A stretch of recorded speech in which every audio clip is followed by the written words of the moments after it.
A related development, a devastating flood has swept through part of Yola South in Adamawa State, leaving behind a trail of destruction, submerging homes, property destroyed, and loss of lives. The affected communities include Yode Pate, Sabonbegi, and Jagari in Yola South, the government area. Rescue officials were on hand to assist affected residents to safety. Our reporter, Jesse Daniel, tells us more. It's an early morning downpour in the city of Yola. What began as a typical rainy morning turned into devastation for residents of Yode Pate, Sabonbegi, and Shagari communities in Yola South local government area of Adamawa State. The heavy rains lasted several hours, overwhelming drainage systems, submerging houses, and displacing residents.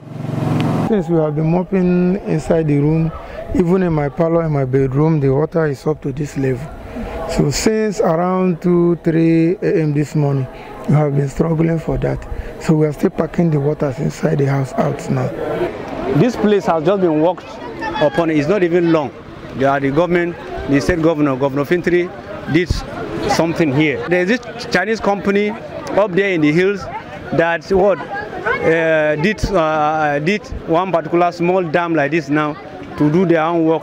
The embankment they did now is not as strong as could contain the water that is supposed to be sitting there. So at the end of the day, this is the result of it now. Emergency response teams were deployed early, navigating the flooded terrains, pulling victims to safety, and offering temporary shelter for the most vulnerable.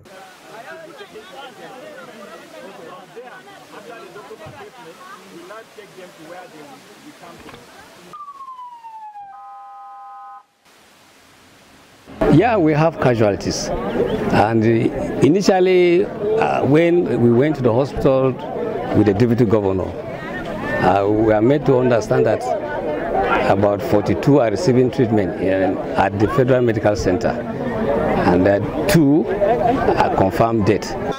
In response to the disaster, the Deputy Governor of Adamawa, Professor Kalitapo George Ferrota, paid a visit to the affected areas for an on-the-spot assessment where she assured the residents of government intervention. People who built on the waterways, especially where this particular flood took place, there was a warning given to them. The Commissioner of Environment is here. We came together to ensure that people were evacuated, but some of them went behind to still stay in those houses. But the government will not relent in its effort to ensure that citizens are safe. It is our duty to ensure the safety and security of our citizens, so we'll still go back and do what government should do, which is why we're here today.